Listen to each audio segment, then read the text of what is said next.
Muchas gracias por la invitación, por haber sostenido además la posibilidad de que yo participe en este debate, a pesar de no ser políticamente correcto, podríamos decir, desde cierta perspectiva. No estoy acostumbrado tal vez a esa posición, de manera que voy a ver cómo me sale. No voy a hablar con la convicción y la no vacilación de la colega que me precede, que realmente habló con total decisión. Para mí hay muchas preguntas que se abren y en las cuales en principio tengo que coincidir tanto con lo que ha dicho la profesora Tajer como lo que he podido leer del libro del Ecodipo Gay de Jorge Reiter.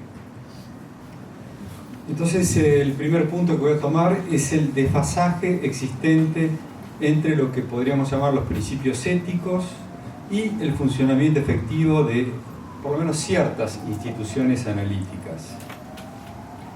El psicoanálisis, se llama así psicoanálisis, actualmente tiene rasgos heteronormativos, bien señalados, muy bien señalados por Jorge Reiter en su libro.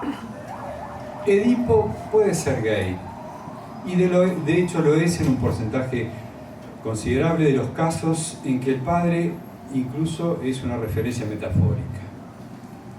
Distingamos los diversos casos de psicosis donde el empuje a la mujer lo frecuenta y tal vez eso sea harina de otro costal. La heteronormatividad del psicoanálisis es una vieja historia, pero no tiene mucho que ver ni con Freud ni con Lacan. Freud nació en una época, en la Viena imperial, donde no había feminismo, no había estudios de los que tenemos ahora, no había ni siquiera con quién analizar si había. Freud se encontraba en una situación de precariedad enorme respecto de lo social, aun cuando introducía una novedad absoluta que iba a revolucionar toda la posible consideración de lo sexual a partir de ese momento. Ahora bien, mucho después, cuando yo recién me inicio en psicoanálisis, que aún así es en el milenio pasado, tenía un amigo que se formaba en la Asociación Psicoanalítica Internacional y él me contó que no tenía uno sino dos psicoanalistas. Su didacta, un personaje muy reconocido, con el que cumplía los requisitos para su formación como analista, 4 veces por semana, honorarios elevados, muchos años, por lo menos 4 de terapia, y después otro analista que era un analista cualquiera, para tomar la expresión de Lacan, ¿no? Un analista cualquiera con el que podía hablar de sus temas personales, entre otros su homosexualidad practicante. Practicante y por eso mismo inhabilitante en aquel momento para ser reconocido como miembro de esa asociación. Pero esto no ocurrió solamente en el milenio pasado. El psicoanálisis sigue siendo todavía heteronormativo. Incluso en la escuela a la que pertenezco desde su fundación, que fue en 2002, porque en 1998 comenzó el movimiento de los foros, pero recién en 2002, si no recuerdo mal, comienza nuestra escuela, no se habla de homosexualidad, ni siquiera en el Colegio Internacional de la Garantía, en el que participé en 2 periodos integrando allí varios carteles del Paz. Nadie dice que la homosexualidad esté mal, tampoco lo contrario, de eso no se habla. Tal vez por el escaso interés que aporta al deseo del analista, no estoy seguro. He intentado en los últimos años introducir allí la pregunta por la posición, por ejemplo, la posición sintomática de origen de los analistas nombrados AE, analistas de la escuela. Pero no encontré respuestas convincentes y mucho menos interesantes. Al parecer, allí todos procedemos de la neurosis, o sea, del rebaño. Que yo sepa, solo un colega de Río de Janeiro, amigo personal y cofundador de la Escuela de los Foros, hizo el gesto audaz de salir del armario, del closet, como se le llame, y declarar sus afinidades homosexuales en público en un congreso internacional, sin mucho eco, debo decir, y que produjo una gran conmoción. Para colmo, el análisis todavía se llama, decía, psicoanálisis. Es un nombre que debería evolucionar, hablando de evolución. La psique es literalmente ficción de, y el análisis es un lazo social, por el contrario, bien real, no ficticio, que permite a muchos salir de la realidad acostumbrada, de la realidad del discurso común, del discurso del amo reprimido, que permite a muchos salir de la realidad psíquica, esa realidad donde, como Freud lo explica en su texto sobre la negación, la realidad donde no se encuentra, allí no está, allí no hay. De todos modos, el matiz heteronormativo no debe confundirse con lo que el análisis a secas, sin psico, descubre de la sexualidad a partir de Freud.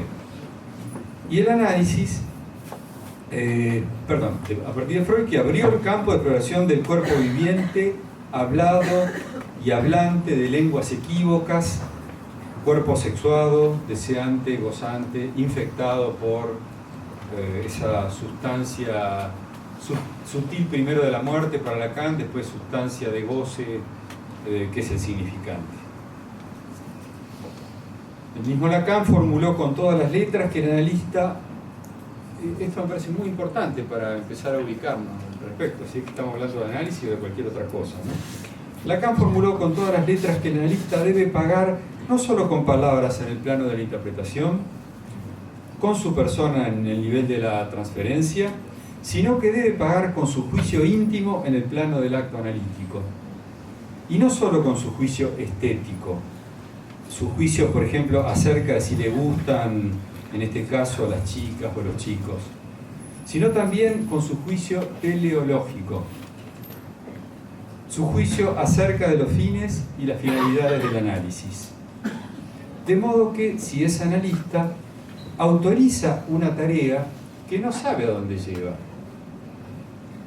que no tiene el manual, no tiene el sujeto, supuesto saber previo. Acompaña a alguien a llevar adelante una aventura que... Entonces el análisis es un método aventurado, autoriza una tarea que no se sabe a dónde lleva, es un método por lo tanto arriesgado, no peligroso, pero sí aventurado. Y de ningún modo podría entonces el analista decidir si orientar a su analizante hacia una elección hetero u homo u otra. En el sexo, dijo además Lacan, cada quien se autoriza por sí mismo. Lo dice así, un seminario que vale la pena citar, estas fórmulas cuánticas, cuando habla de las famosas fórmulas de la sexuación, para todo del lado de los hombres, para no todo del lado femenino, estas fórmulas cuánticas de la sexuación podrían expresarse de otro modo. Y eso permitiría tal vez avanzar. Voy a decirles lo que eso implica. Podría decirse así: el ser sexuado no se autoriza más que en sí mismo. Es en este sentido que tiene elección, el choix. Quiero decir que eso a lo que uno se limita, en fin, para clasificarlo como macho, como hombre o mujer, macho o femenino, masculino o femenino, en el estado civil, en fin, eso no impide que él tenga la elección. Eso desde luego, todo el mundo lo sabe,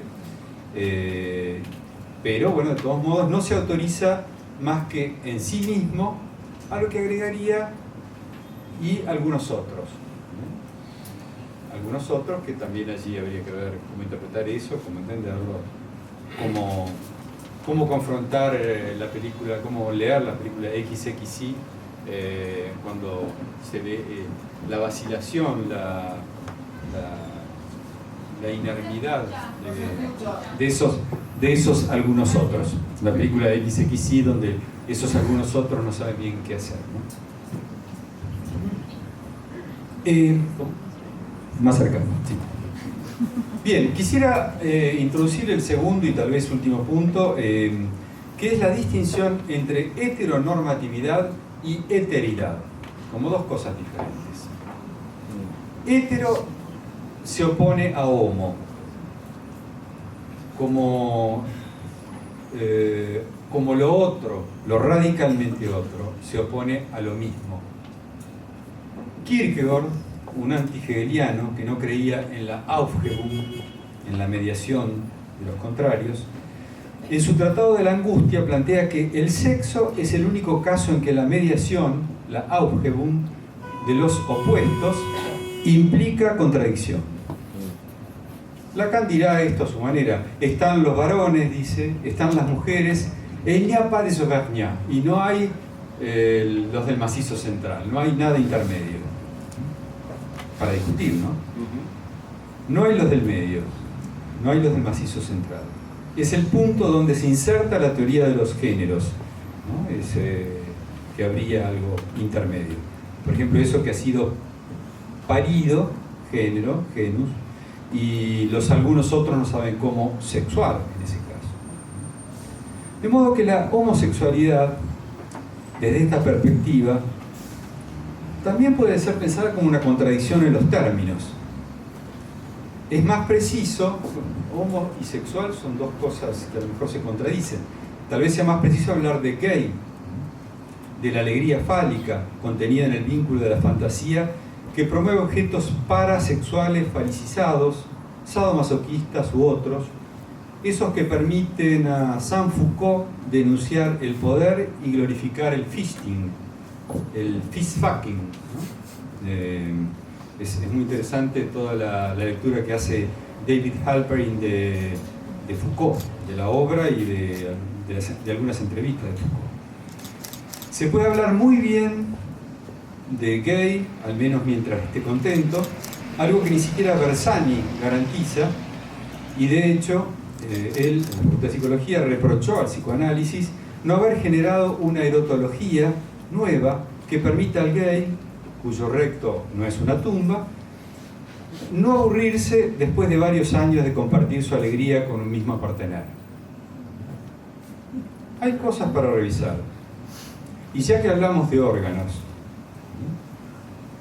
sobre todo hablando de órganon, instrumento lógico, es el término en griego del instrumento lógico que provee Aristóteles para entender durante casi más de 2000 años, algo que ahora cambió radicalmente por Gödel y Turing, ¿no? Cantor, Gödel y Turing. Pero bueno, durante 2000 años tenemos la influencia tremenda de la lógica aristotélica, que entonces decía que habría que distinguir el pene, pequeño adminículo de escasa resistencia en los ciclos del goce llamado sexual, organito fisiológicamente condicionado entre los Escila y Caribdis de la eyaculación precoz y de la impotencia, distinguir el pene, digo, del falo, que marca al pequeño organito con la potencia del órgano aristotélico, la lógica que lo sitúa como cetro, como el poder castrado del amo antiguo, según la versión del amo antiguo de Hegel, Koyev, Lacan. El amo castrado, el amo cede el lugar del goce al que tiene el saber hacer, el esclavo inicialmente, la mujer, el hijo. Entonces sitúa el falo, a diferencia del pene, se sitúa al órgano como cetro, como poder castrado del amo antiguo y por lo tanto afuera del cuerpo. El goce fálico es goce afuera del cuerpo, es goce castrado. Todo equifálico es un goce afuera, perdido. Y de allí la necesidad de reiterar cierta recuperación de eso, ¿no? Que es tanto más exigente para el varoncito, que necesita hacerlo con mucho más frecuencia que con la mujer, estadísticamente hablando, líneas generales. Por lo cual es en el cuerpo otro, sobre todo en el cuerpo no marcado por esa equivalencia ridícula, pene igual falo, esa falsa equivalencia que nos hace reír desde los tiempos de Aristófanes y de Plauto, y que hoy más que nunca desencadena la risa de la medusa, el rire de la méduse, desde la pluma de Hélène Cixous, o la ira menos inspirada, un poco más feroz, del Friede Jelinek en su libro Lust, traducido problemáticamente como Deseo, premio Nobel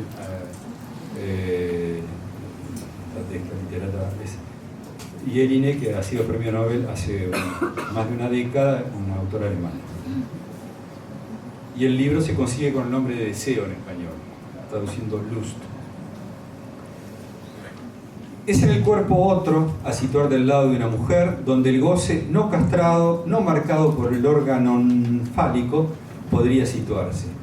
Por eso Lacan opone a la alteridad la otredad, a la otredad que sería específica del semejante, otra cosa, la heteridad, el otro radicalmente otro, el otro del sexo, el sexo real. La mujer no situable por el psicoanálisis desde el goce fálico, entonces Lacan dice, desde esa perspectiva no existe, y esto provoca cierto escándalo, no existe en el sentido que no hay definición, de que no hay esencia de lo femenino, de que no hay, aristotélicamente no hay totiei neinai, no hay lo que sería ser mujer si fuera.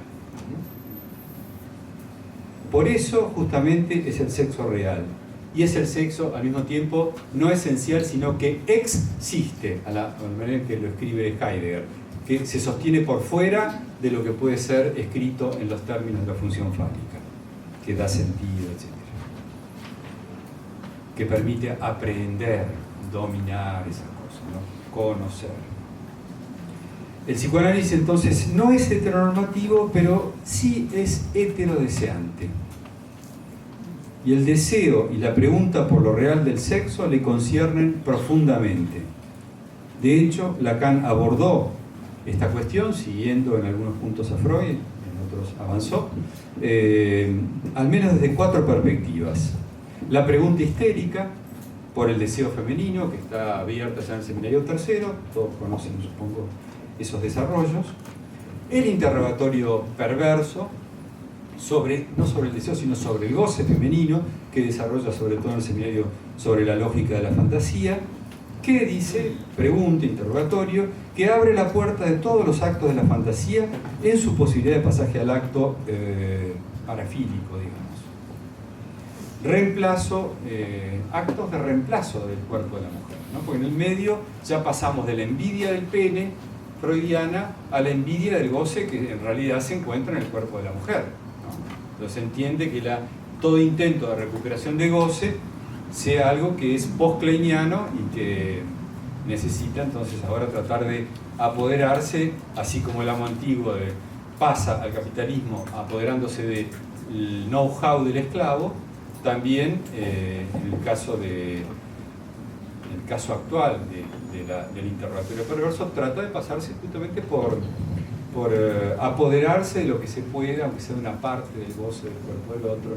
Yo te amo, pero porque amo en ti algo más que a ti, entonces te mutilo, te degrado, en fin, lo que se pueda. Hay otro abordaje, tercero, que propongo, que es el místico, donde se deja al otro en su lugar de inaccesibilidad, el otro como otro de qué, como otro del desecho, que sería yo mismo, en tanto místico, ¿no? Y Lacan da el ejemplo de Sor Juana, de San Juan de la Cruz, menciona Kierkegaard, se menciona el mismo que se da como ejemplo de muchas cosas, también da otros ejemplos que ahora no recuerdo, de mujeres particularmente, la autora de La Noche Oscura, Santa Teresa de Ávila, que es tan fuerte. Santa Teresa Y por último, la aproximación lógica a lo femenino, posible luego de que Gödel y Turing cuya obra transforma el conjunto de las civilizaciones, mucho después de Freud, le permite entender la existencia de lo femenino no como falta, no como negatividad butleriana, sino como compacidad, como intersección de conjuntos transfinitos, no cuantificables, que convergen en el dos inaccesible desde el sexo uno, desde el sexo fálico. Allí puede situarse la positividad de lo femenino con que Braidotti objeta a Butler y afirma el feminismo de la diferencia sexual, retomando las afirmaciones de muchas autoras francesas. Desde esta aproximación, lógica más allá o más acá del todo, que excede al todo, en exceso respecto de cualquier totalización, es que se produce la confusión que permite reemplazar a una mujer por una máquina, una réplica, una replicante, idea de Turing mucho antes que de Deleuze.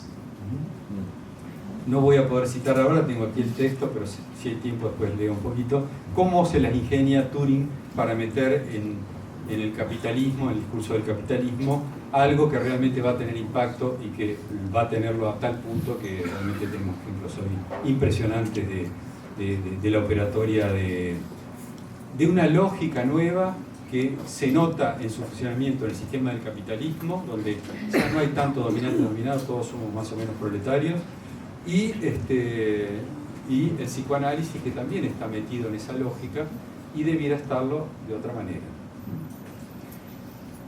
También desde esta aproximación se entiende que la mujer pueda ser irreconocible, otra para sí mismo, y que ese deseo y goce de eteridad habite su cuerpo y eventualmente el de su partener, ¿no? Porque Lacan lleva las cosas hasta el extremo lógico, es decir, digamos heterosexual a lo que gusta de las mujeres, sea cual sea su sexo propio.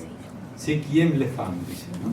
Lo que le gusta, que en francés es un poco equívoco, es lo que le gusta en el sentido de que le puede gustar mujer, pero también le gusta, el ejemplo que él da es le ragout de mouton, el guiso de cordero, ¿no? O sea, puede ser algo simplemente que gusta, ¿no? Digamos heterosexual a lo que aime les femmes, j'aime les femmes, cualquiera sea su sexo propio. De manera que produce aquí una ruptura de la simetría entre la homosexualidad masculina y la homosexualidad femenina, que ya la había introducido mucho antes, por lo menos la idea, al final de su propos directrices, de su texto indicativo para un congreso de sexualidad femenina que están escritos. Bueno, respecto habría un punto más, pero no lo voy a desarrollar, solamente lo menciono. El feminismo confrontado y confundido tal vez por la teoría queer, que yo creo que son dos cosas a debatir, a discutir, ¿no? Y el antecedente del filósofo y, como decía Lacan, bufón del discurso capitalista, me refiero particularmente a Gilles Deleuze, que pudo escribir para inspiración y confusión del feminismo y las teorías de género en Capitalismo y Esquizofrenia el siguiente párrafo, por ejemplo, entre tantos otros. Hacer el amor no se reduce a ser uno, ni siquiera dos, sino a ser 100.000. Eso es, las máquinas deseantes o el sexo no humano. No uno ni siquiera dos sexos, sino n, puntos suspensivos, sexos. Me detengo aquí.